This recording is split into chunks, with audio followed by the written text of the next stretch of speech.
I've been sitting on this for almost 2 months now. I started writing it about a week after it happened. Got maybe 3 paragraphs in, and then closed the document and didn't open it again for 6 weeks. It's not that I forgot any of it. That's the problem, actually. I remember all of it with the kind of clarity that seems to belong to traumatic experiences. The way your brain decides certain nights are worth preserving in high resolution, while whole months of ordinary life blur into a soft smear of nothing.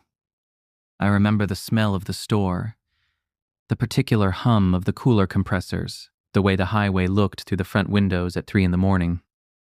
I remember all of it, and that's exactly why it took me this long to sit down and put it in order. I'm writing it out now because something happened last week that made it impossible to keep filing this away under things I'd rather not think about. I'll get to that. I want to get there in the right sequence, not jump ahead of myself because the sequence matters.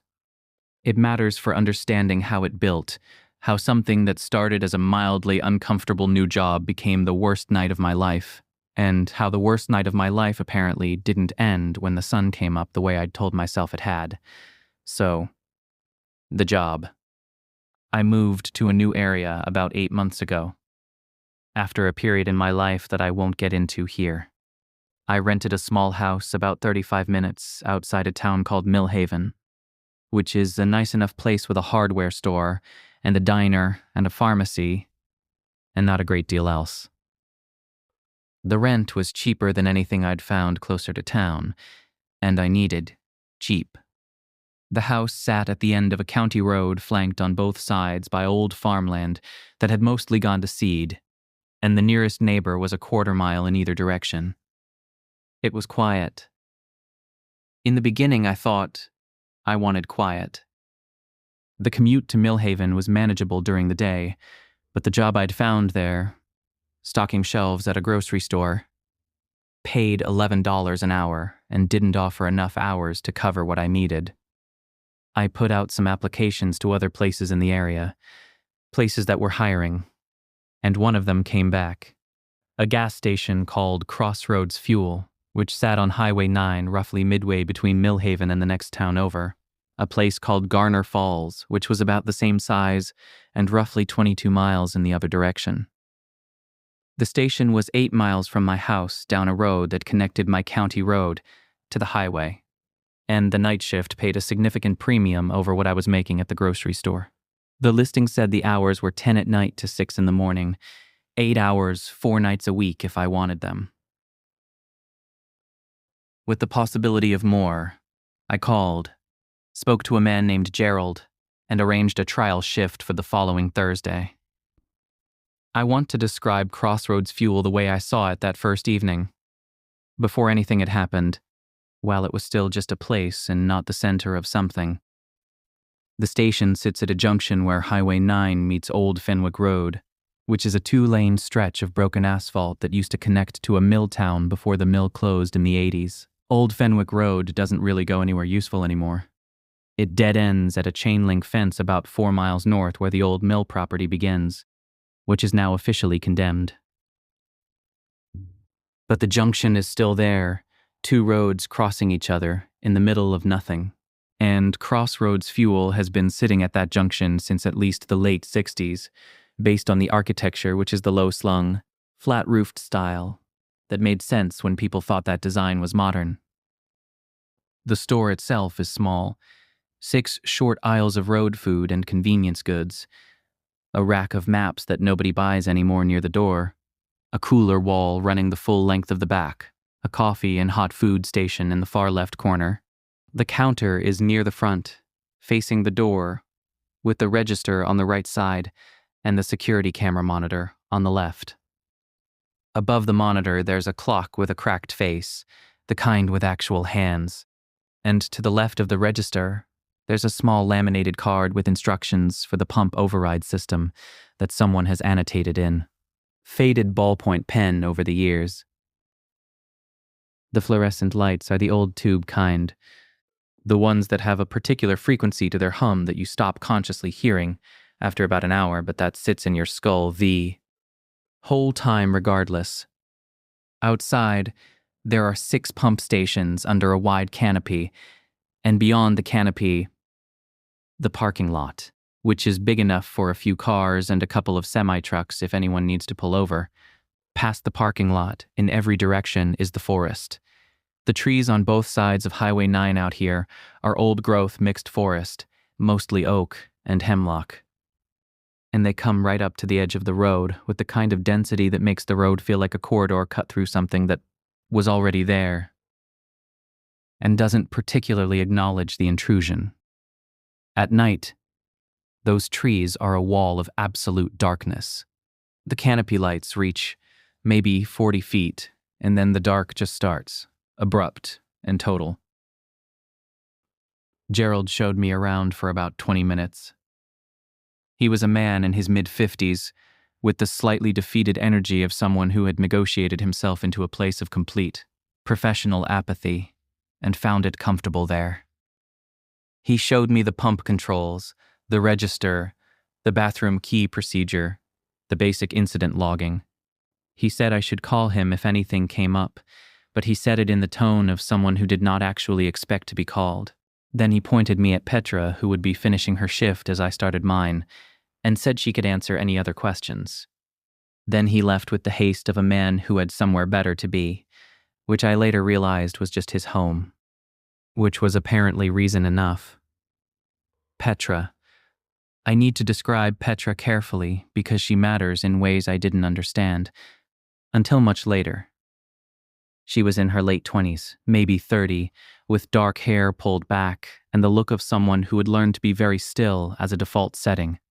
Not tense still, not nervous still, the other kind. The kind of stillness that comes from paying close attention to things over a long period of time. She was behind the counter when I came in, and she'd been watching me while Gerald showed me around. And the quality of her attention was something I noticed without being able to name it at the time. She wasn't unfriendly. She wasn't cold. She was simply watching. The way you watch when you've learned that watching carefully is worth the effort. Gerald showed me around for about 20 minutes.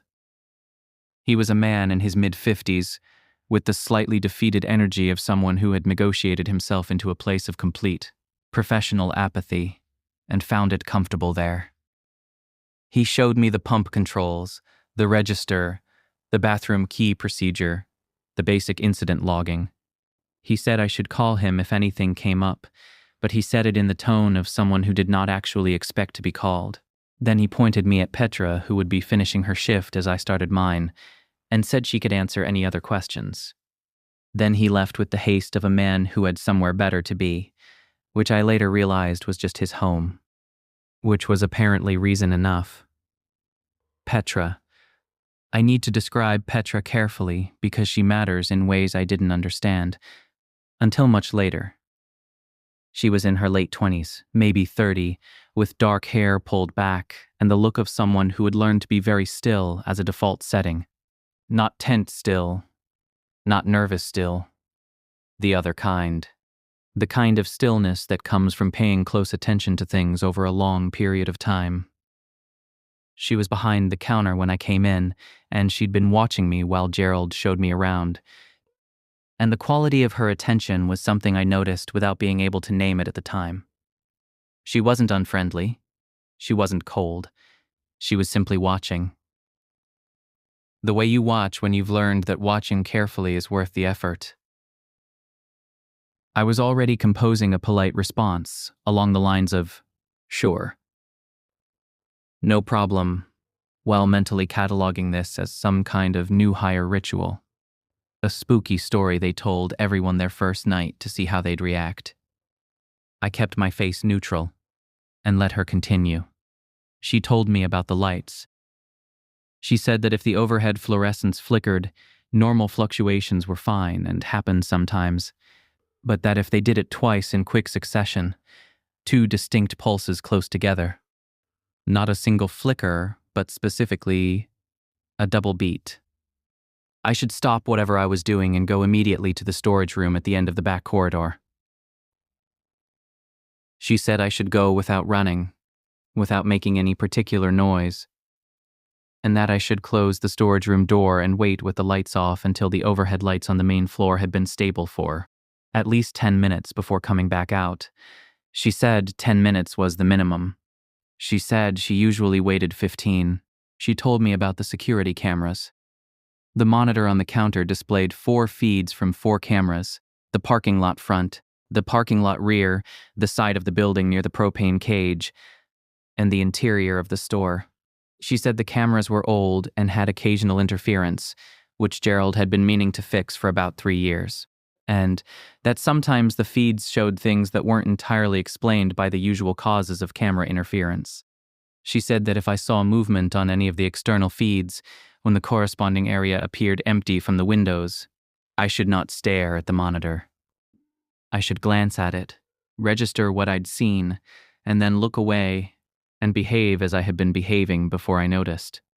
She said that acknowledging it, really acknowledging it, directing focused attention at it, seemed to make things worse, and that she didn't know exactly why that was, but had operated on that understanding for long enough to be confident in it. She paused again between instructions in a way that was clearly habitual, the pause of someone who has rehearsed a thing enough that they've built their own pacing into it. Then she told me about certain customers.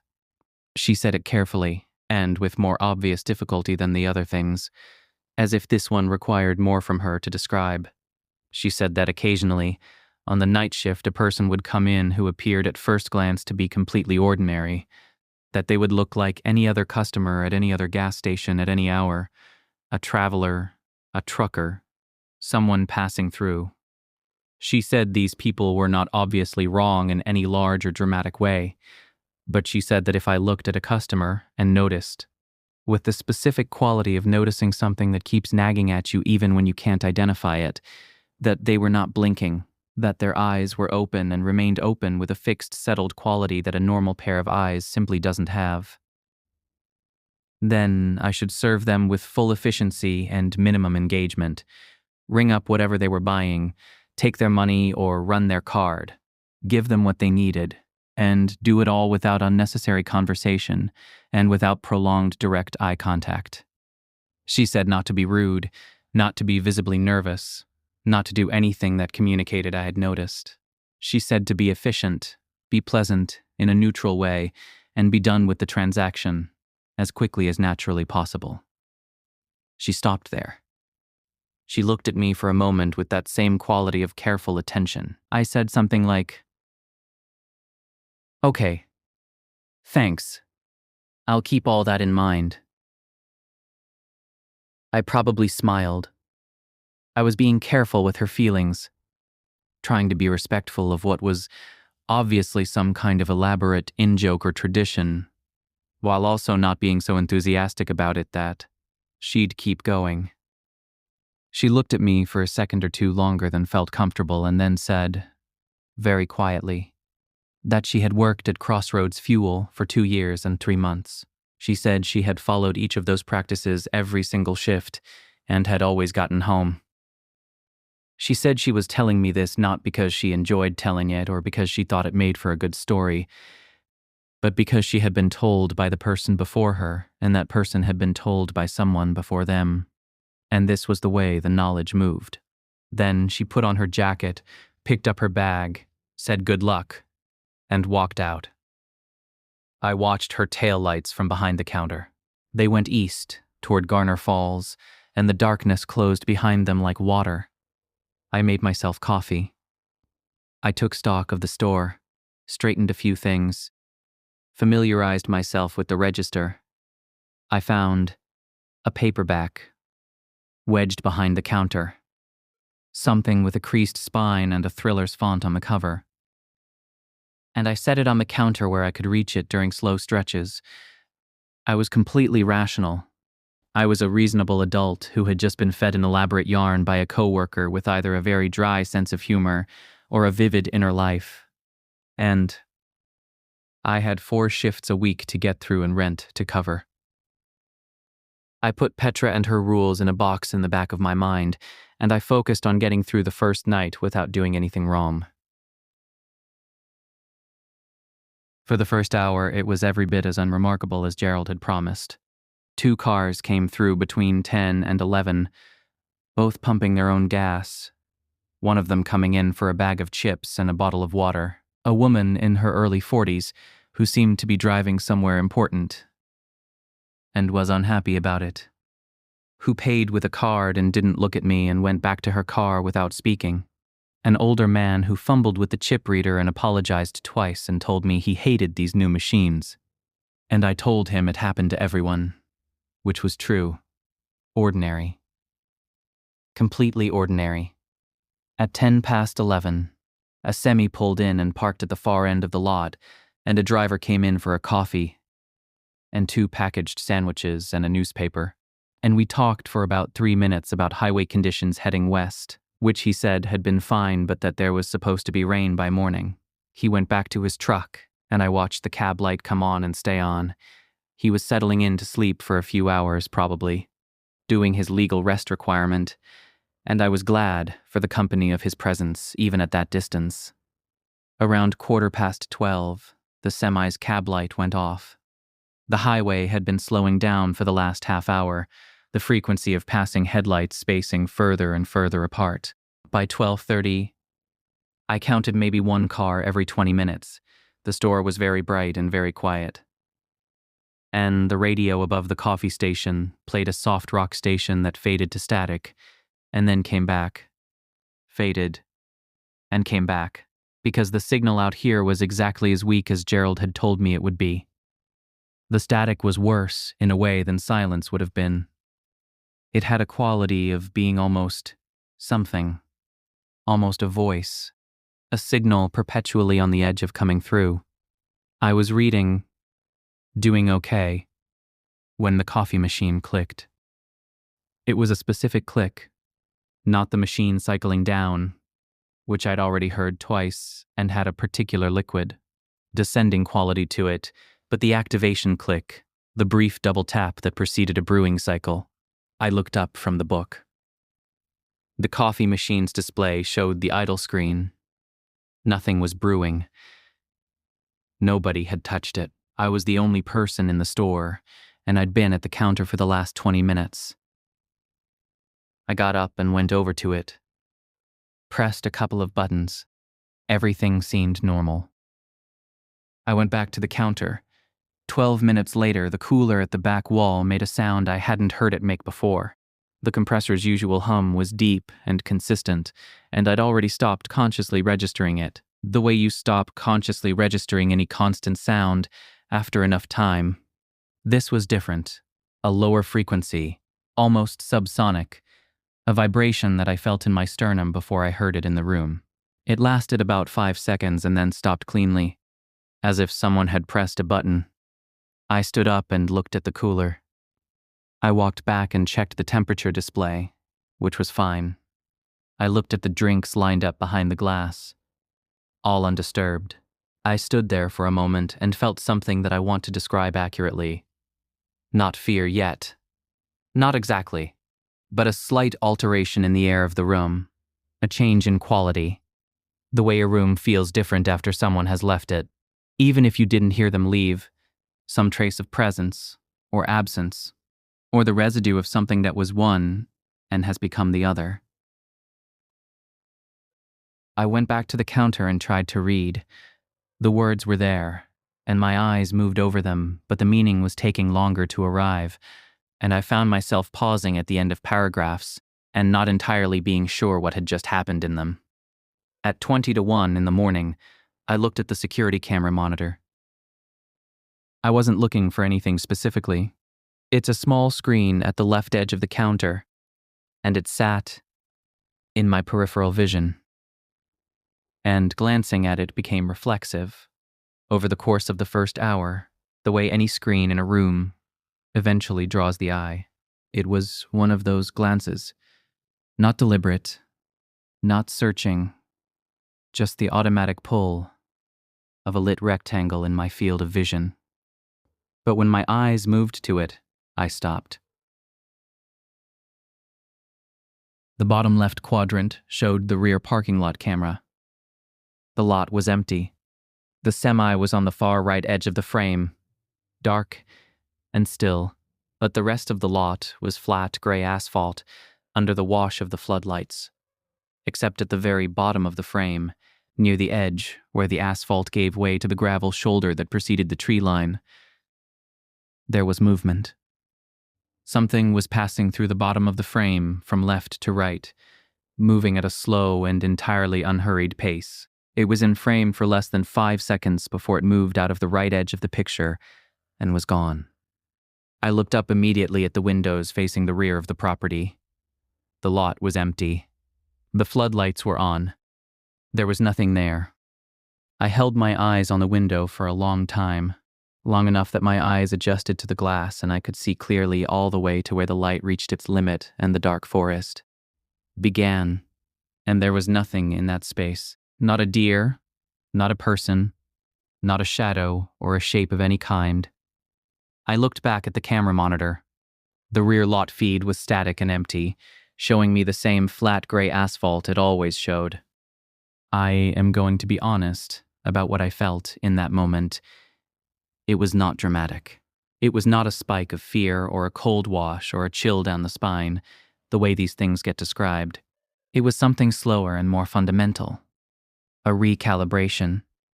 A quiet, serious shift in the way I was sitting in my body in that room. Like the room had moved slightly and I was recalibrating my position in relation to it. I thought about what Petra had said. I thought about how she'd said it. I thought about the 2 years she'd apparently spent here. 4 nights a week, 8 hours a night, and the very deliberate tone she'd used to pass those instructions to me. I did what she told me to do. I looked away from the monitor. I opened my book. My eyes moved over the page. I kept reading, or pretending to read, for the better part of an hour. The highway outside went from very quiet to essentially silent. A single car passed, westbound, around 1:15, moving fast, with its high beams cutting the dark ahead of it. Nothing stopped. The semi in the far end of the lot continued to sit dark and still. Inside the store, the radio drifted in and out of static, and the cooler hummed, and the fluorescent lights above me buzzed their subsonic, constant song. At 1:40, I got up to refill my coffee. I was at the machine, filling my cup, when the snack rack in aisle 3 made a sound. A small, dry sound. Something shifting. Not falling, not crashing, just moving slightly, the quiet plastic-on-wire sound of items on a wire rack adjusting position. I turned and looked down the aisle. Everything appeared fine. The snacks were all where they were supposed to be. I stood there for a moment, looking at the rack, and then turned back to my coffee. I was replacing the carafe when the sound came again. The same aisle. I turned back. I stood at the end of the aisle and looked down its full length, and there was nothing there. No movement, nothing out of place. I walked slowly down the aisle and looked at each section of the rack. Nothing had fallen. Nothing appeared to have moved. I walked back to the counter and sat down. The thing I keep coming back to when I try to describe this part of the night is the cumulative quality of it. No single thing was unambiguously wrong. Each incident, isolated, had a rational explanation. Old equipment made unexpected sounds. Cameras malfunctioned. Items on wire racks shifted from their own weight. If you'd presented me with any one of those incidents, I would have accepted the rational explanation and moved on. What was happening, though, was not any single incident but a rhythm. A slow, deliberate rhythm, like the way a tide comes in, not one dramatic wave but an accumulation of water, each one reaching a little further up the sand than the one before. I became very aware, in that second hour, of the back of the store. I was facing the front, the counter positioned so that I had the door and the windows ahead of me, and the back wall of coolers behind me. I kept my eyes on the front, but I was aware of the back with the particular hyper-awareness of a person who is trying not to think about something. The space between my shoulder blades had an awareness to it that I don't usually experience. I was listening to the store with my whole body. Shortly before 2 a.m, a car pulled into the lot. I felt a relief that was slightly embarrassing in its intensity. A customer. A person. Something ordinary. The car was a white sedan, slightly muddy on the lower panels the way cars get on these roads, and it pulled up to pump number 3. A woman got out. Dark coat, maybe 35, dark hair, and she stood at the pump for a moment, reading the instructions before inserting her card. I watched her through the window. She pumped her gas, hung up the nozzle, got back in her car and drove back out onto the highway heading west. She never came inside. I watched her taillights until they disappeared. The road was empty again. I sat for a moment with the empty road and the empty lot and the forest on both sides of the highway, and I thought about the fact that it was now 2 a.m. and that I had 4 hours left before the day shift arrived. And I thought about Petra standing at the counter in her jacket, with her keys in her hand, saying she had worked here for 2 years and always gotten home. At 2:14 in the morning, I heard knocking on the door. I want to be precise about this because I think the precision matters. The front door at Crossroads Fuel is an automatic sliding door on a motion sensor. There is a sensor mounted above and to the right of the door frame that detects motion in an arc extending roughly 6 feet out from the door. When anyone enters that arc, the door slides open. This is the ordinary operation. A person standing close enough to touch the door, close enough to knock on it, would be inside that 6-foot detection range, which means the sensor would have already responded. The door would already be open. There was no mechanism by which a person could knock on that door from outside without the door having first opened for them. The door was closed. The knocking came 3 times, spaced as human knocking always is, with the kind of rhythm that communicates intention without urgency. 3 deliberate knocks, the sound of a hand or a knuckle against glass, clear and unmistakable. The door was closed. The sensor light on the door frame showed no activity. I was looking at the book in my hands before the knocking started. I kept my eyes on the book after it started. I remember the letters on the page very clearly. I was mid-paragraph, somewhere in chapter 8. And the last sentence I'd read before the knocking began was about a character looking through a window at a street below. I looked at that sentence. I did not look up. I did not look at the door or the window to either side of it. The knocking came again.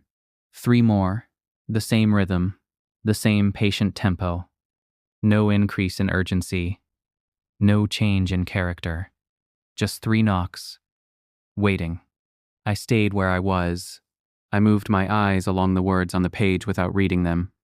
My pulse was doing something that I was aware of, but trying not to focus on, because I had the sense that focusing on how frightened I was would make the fright larger, and I needed it to stay small, to stay manageable, to stay contained within the part of me that could observe it, rather than the part of me that could be overtaken by it.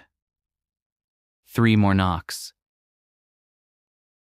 Then nothing. I sat in the nothing for what felt like a very long time, probably 3 minutes. The silence after the knocking had a specific texture to it that was different from the silence before. Fuller, somehow. More inhabited. I stayed with the book, and I counted my breaths, and I waited. After what I judged to be 5 minutes or more, I let myself look up. Not at the door immediately, but around the store first. The aisles, the cooler wall, the radio, the clock with the cracked face. Then, at the camera monitor. The front lot feed showed nothing. No car at the pumps. No figure anywhere in the range of the lights. Then at the door and the windows to either side of it, the parking lot was empty. The canopy lights fell on bare asphalt. The highway beyond was dark and still. I put the book down on the counter and pressed my hands flat on the surface and breathed. My palms were damp. I noticed this with a kind of detachment, the way you notice things about your own body from a slight distance when the observing part of you is still present, but not particularly in. Control. The radio above the coffee station gave a burst of static that lasted about 2 seconds and then resolved back into music.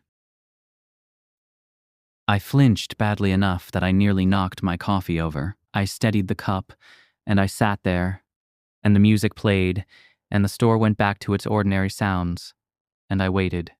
Between 2:30 and 3, 2 more customers came in. A young man, mid-20s, had been driving a long time judging by the tiredness on him, who bought energy drinks and a packaged slice of pizza from the warming rack and paid cash and said almost nothing. And a woman in her 50s with silver hair, who came in for cigarettes and a coffee and who stood at the coffee station for a few minutes, mixing in creamer, and seemed entirely content to be there, and who told me she did this drive every 2 weeks to visit her daughter, and that the coffee here was better than the place on the interstate junction 30 miles west, which I thanked her for and which I found I genuinely meant. These 2 felt like miracles. Real people with real faces, and real fatigue, and real ordinary purposes. I was grateful for both of them to a degree that I couldn't have explained without sounding unhinged. They both left by 3:05. The road went quiet again. The semi was still in the far lot. Nothing moved on the highway for 12 minutes by the clock above the register. And then the lights flickered. I knew immediately that it was the double pulse she'd described, and not a normal fluctuation. I knew it the way you know when someone says your name across a room. Not because it was loud or dramatic, but because it was distinct in a way that registered as significant before your conscious mind had finished processing it. The lights dimmed sharply, snapped back, and then dimmed and snapped back again within a fraction of a second. 2 pulses, brief and deliberate. And then they were on, steady, the fluorescence at their usual brightness. I was moving before I decided to move. Down around the end of the counter, through the gap, past the coffee station, into the back corridor. The corridor was short, maybe 30 feet, with the stock shelves and the utility closet on the left, a fire exit on the right that opened onto the side of the building, and the storage room at the far end. I went straight to the storage room. I did not run, but I moved quickly and quietly, which felt like the appropriate version of both. I pushed the door open, went inside, and pulled it closed behind me until the latch caught. The storage room was dark. There was a light switch just inside the door, but I left it off, partly from some instinct about visibility that I couldn't fully articulate, and partly because my eyes needed a moment. The room smelled of cardboard and something faintly chemical, a cleaning product, maybe, or the preservatives in the packaged food on the shelves. I stood with my back to the door and waited for my eyes to adjust. They adjusted enough to show me the outlines of shelves and boxes, the shapes of the utility items stored along the left wall, the faint strip of slightly less dark at the bottom of the door where some light was reaching from the corridor. I stood in that dark and I breathed, and I listened. For the first few minutes, nothing. The sounds of the building, the compressor hum, the ventilation. Normal sounds. My own breathing, which I became conscious of and then had to work to regulate. Normal sounds. And then, from the main floor, a sound that was not a normal sound. I have tried a great many times to describe this sound accurately, and I keep feeling that language is slightly the wrong instrument for it. It was a sliding sound. That's the closest I can get. The sound of something moving across the linoleum floor. Not violently, not frantically, but with a slow and purposeful quality. It lasted between 10 and 15 seconds. It started somewhere near the front of the store, based on the directionality through the wall, and moved toward the rear, toward the cooler wall, roughly, or the far end of the aisles. And then it stopped. I stood in the storage room, and I was completely still. Completely still in the way that animals are still when they have become acutely aware that they are prey, which is a phrase I don't use lightly because it carries implications I'm not comfortable with. But which was the most accurate description of what I felt standing in that dark room, with my back against that door. The sound didn't come again. I counted slowly, trying to keep a rough sense of elapsed seconds, which is not easy to do accurately when you're frightened. But I counted slow and deliberate, and I got to 650. Roughly 10 minutes, probably a little more, before I let myself reach for the door handle. The corridor was empty. I walked back toward the main floor entrance, keeping to the right side of the corridor, and I stopped at the threshold and listened before stepping through. The store was as I'd left it.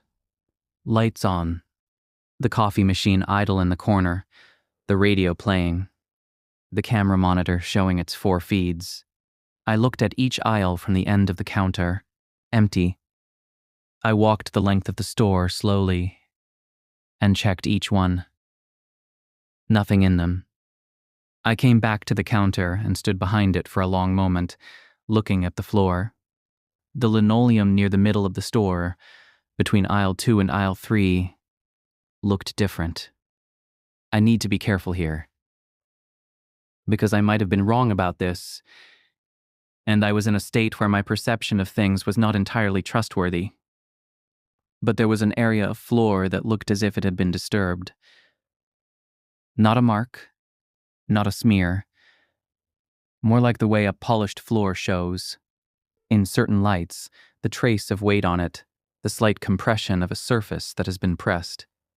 It was subtle enough that I could have been imagining it. I didn't try to look more closely. I went back behind the counter and sat on the stool and put my hands on the counter, and I stayed there. The hour between 3:30 and 4:30 was the longest of my life up to that point. I'm going to say that plainly and not try to dress it up. The highway outside was a ribbon of dark between 2 walls of dark forest. And no cars came, and the store held its silence the way a space holds its silence after something has been in it. I sat at the counter and I read my book, or pretended to read my book, and I periodically looked at the camera monitor and found it showing nothing, and looked away from it. And I drank coffee that I'd started making too strong somewhere around 2 in the morning, and I watched the clock with the cracked face, and its hands moved in the way that clock hands move when you are watching them. At 4:17, a car pulled into the lot. The car was a dark sedan, a blue or dark gray, mid-size, the kind of car that exists in enormous numbers and has no particular distinguishing character. It pulled up alongside pump number 1, but the engine didn't cut off immediately. It idled for a moment, maybe 15 or 20 seconds, and then went quiet. The driver's door opened, and a man got out.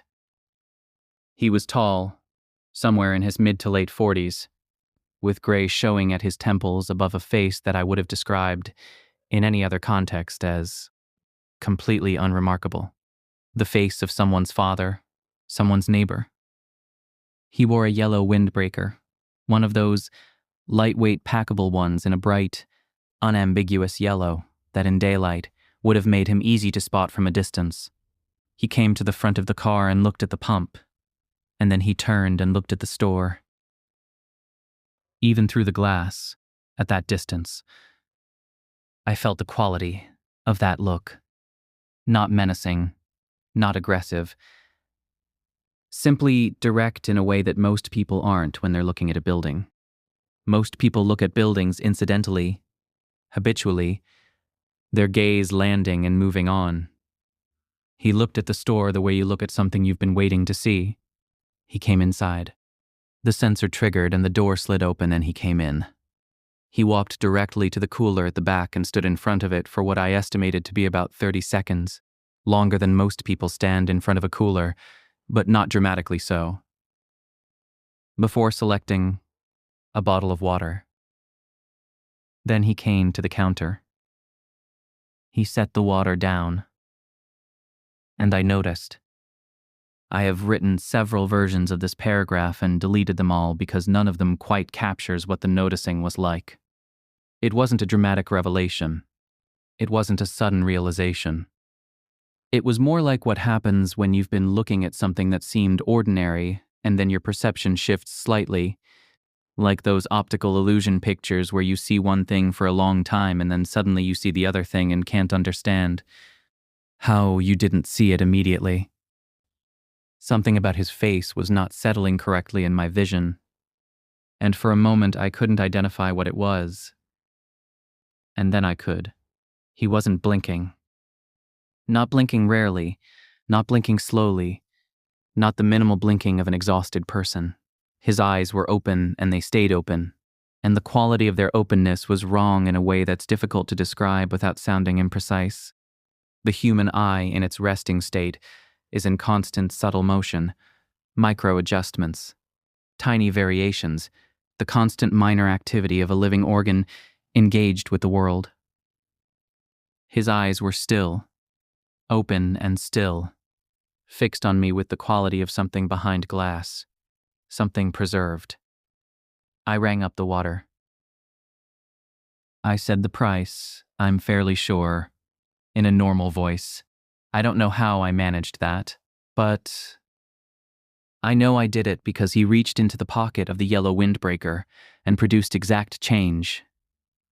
He had the exact amount ready, which was the first time I consciously thought something beyond the eyes, a small supplementary wrong note added to the main one. And he placed it on the counter. I took the coins and the bill and opened the register and made the entry. And I did all of this, looking mostly at the register screen and the money and the counter surface and as little as possible at his face, while also not making it obvious that I was avoiding looking at his face, which required a kind of divided attention that I suspect was visible to him even if it wouldn't have been visible to an ordinary person. He picked up the water. He turned toward the door. He stopped. He stopped with his back to me, facing the automatic door, standing about 8 feet from the sensor range. The door hadn't triggered. He was standing just outside the range that would open it, and he stood there with the stillness of someone who is waiting, except that nothing was coming. Nothing was about to change. There was no reason to wait. He stood there and I sat behind the counter, and the store was very bright and very quiet. And I became aware that I was holding my breath, and I was not going to start again until he moved. He stood there for what I timed on the clock above the register at approximately 11 seconds. 11 seconds is not a long time. It felt very long. Then he took one more step.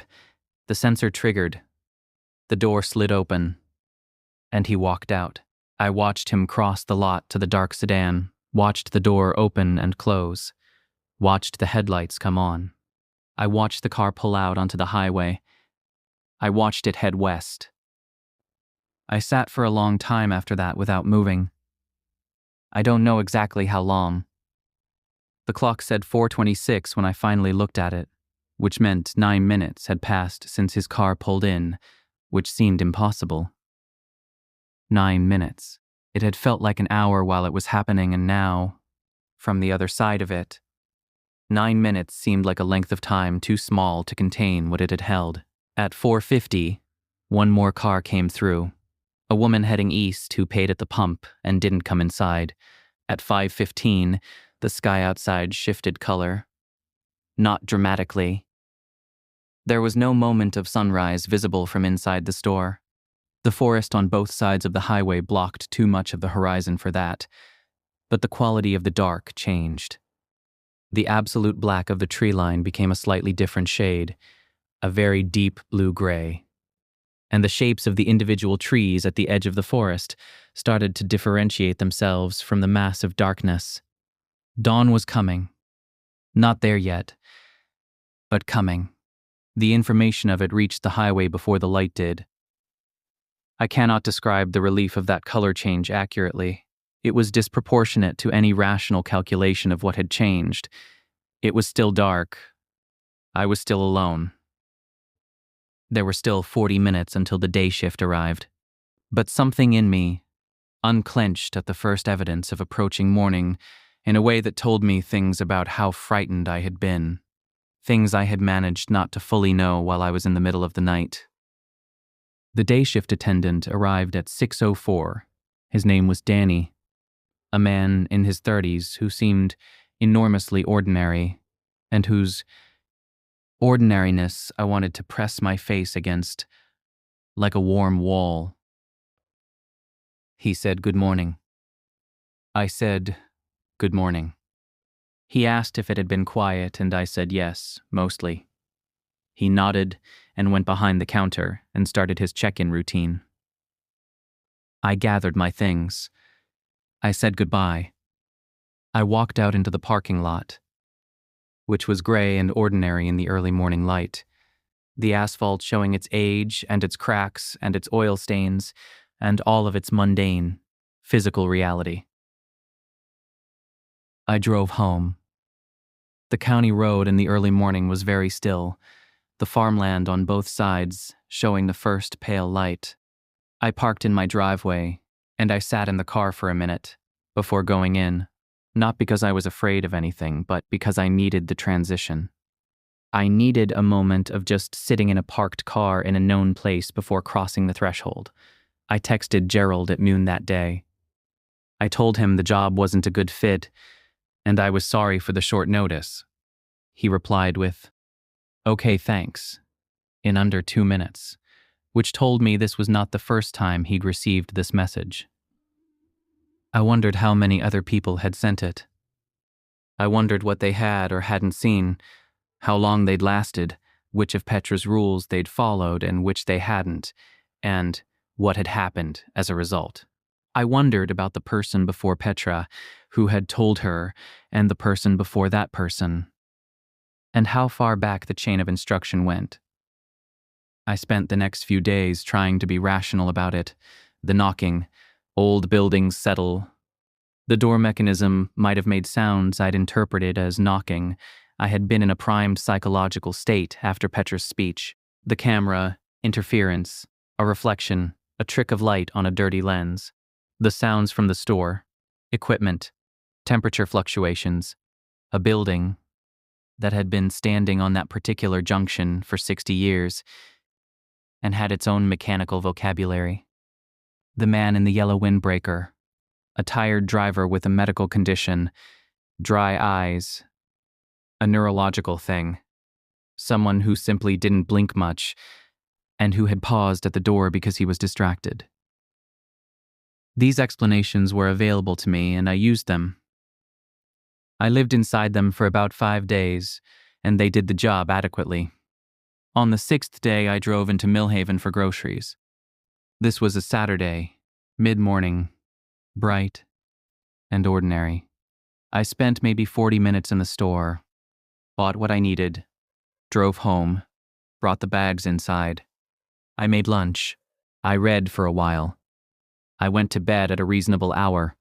Sunday morning, I came out to bring the recycling bin from the end of my drive back to the house. My porch is concrete, about 6 feet deep, covered by a narrow overhang. It hadn't rained in several days. I knew this from checking, because the dry spell had been notable enough that I'd been meaning to water the small garden on the south side of the house. There was a print on the porch, on the right side, close to the door, in something dark and slightly damp, a boot print, or something like one, the shape of a sole and a heel, pointing inward toward the door. A single print, not a path across the porch, not someone walking through. A single print, positioned as a person would leave a single print if they had been standing very still in that exact spot, facing the door, close enough to it that if the door had been glass and there had been someone on the other side, they would have been looking directly at each other. I stood and looked at it for a long time. I looked at the street, which was empty and quiet.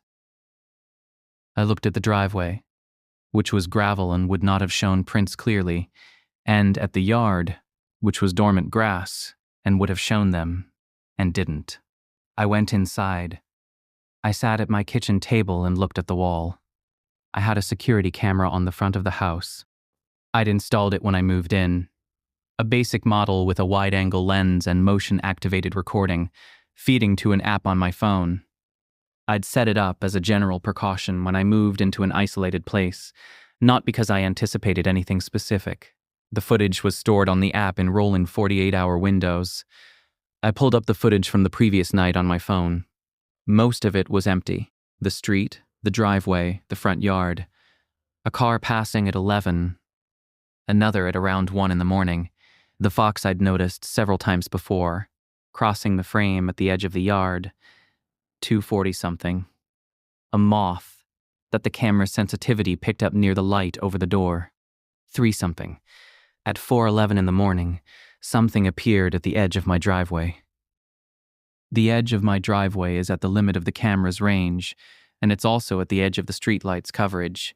The figure, and I am calling it that because I don't have a better word, and because my eyes told me it was a figure, and I have not found sufficient reason to override that assessment, was standing still at the far end of the drive, in the shadow that existed between the streetlight and the camera's flood sensor.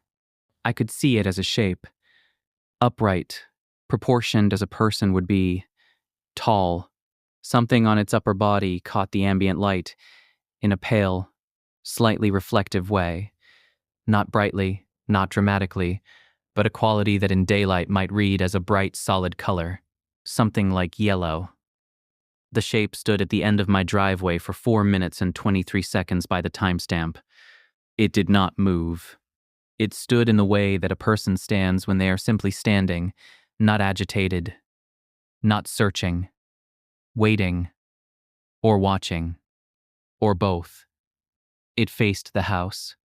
That was clear from the posture, from the orientation of the shape. It was facing the house directly, aligned toward it, not standing sideways or at an angle.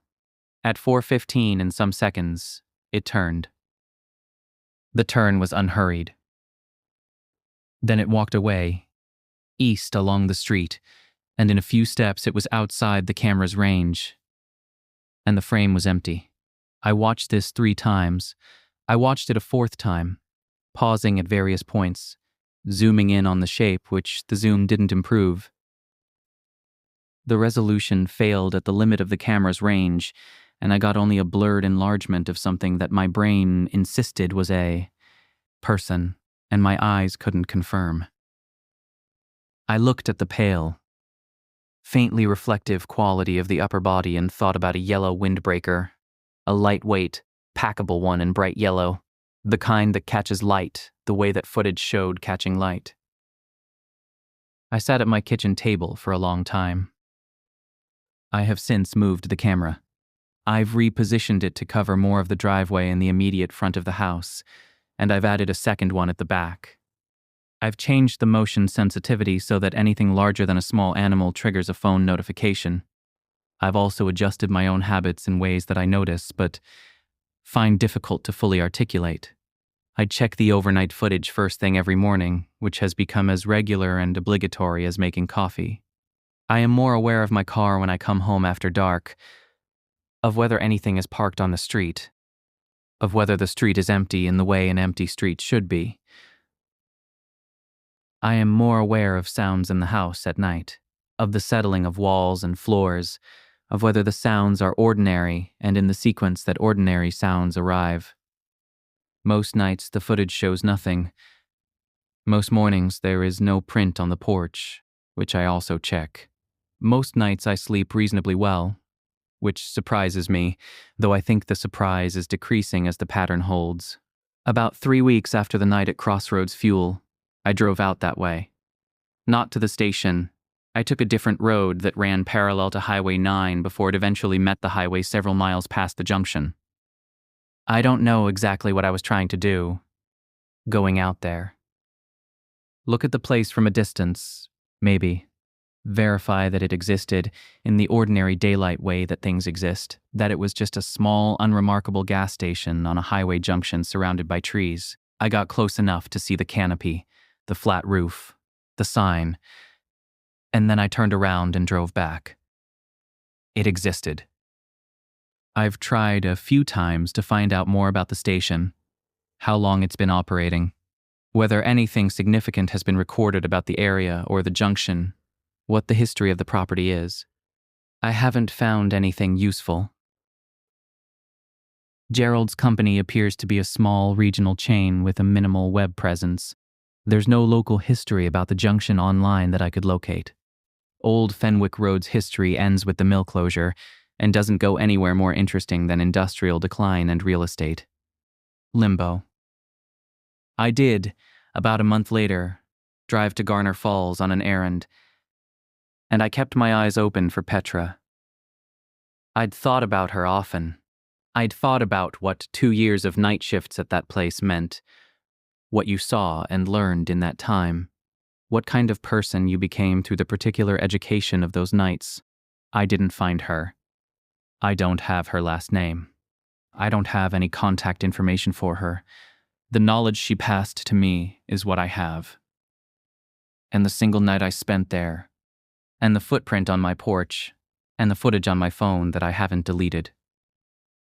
I want to say something about Petra's rules, now that I'm on the other side of them. She told me not to look at the door after 2 in the morning.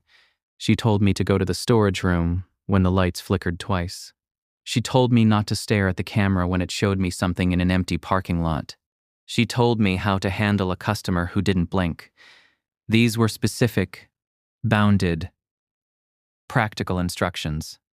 And they had in common the quality of rules developed by someone who had tried variations and found, empirically, what worked.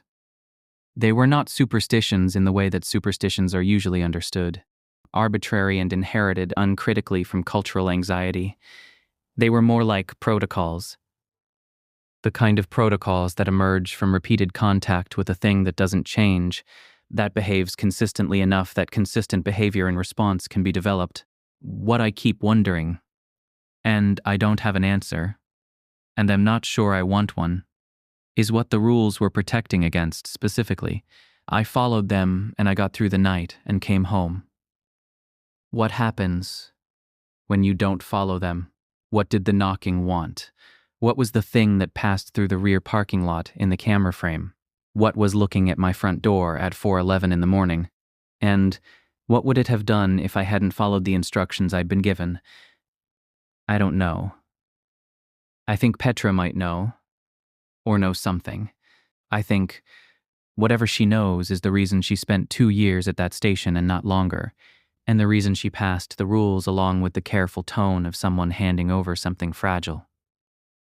I think whatever she knows is the kind of knowledge that changes your relationship to night and to dark spaces and to the ordinary act of driving a road through a forest, and that some forms of knowledge are easier to transmit than the understanding that underlies them. I'll say this, and then I'll try to leave it alone. I am a rational person.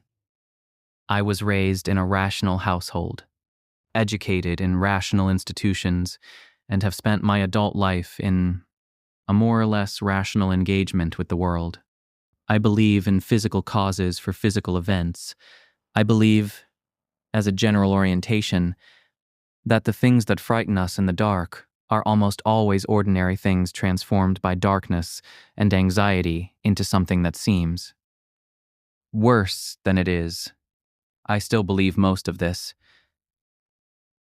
I have not abandoned it. But I have added to it in the way that you add to a structure rather than replacing it, a small but load-bearing accommodation. There are places in the world that have their own rules, not the rules that management posts on the back of the break room door, not the rules that Gerald explained in 20 minutes before he went home. but the other kind. The rules that move from person to person in quiet voices. The rules that exist because something required them. The rules whose specific shape tells you exactly what kind of thing made their shape necessary. Pay attention to those rules. Follow them. Follow them even if they sound absurd.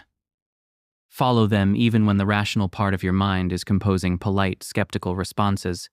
Follow them especially in the hours after 2 in the morning when the highway is empty and the forest is close and the fluorescent lights. Above you are the only light in a very large amount of darkness. The person who gave you those rules is not being irrational. They are being the opposite of irrational.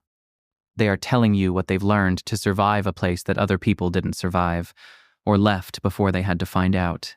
And the instruction is a gift that you are receiving because someone before you paid the cost of figuring it out. I check my porch every morning. I check my camera footage. I check the street when I come home after dark.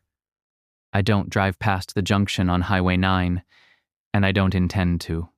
And if you ever find yourself working a night shift, at a lonely station somewhere in the middle of a dark road, and a tired coworker with a careful quality of attention takes the time to tell you a few things before they leave, things that sound strange, things that you want to smile at politely and file away as harmless eccentricity, I would ask you, respectfully and with the full weight of what I've described here, to listen instead, to really listen.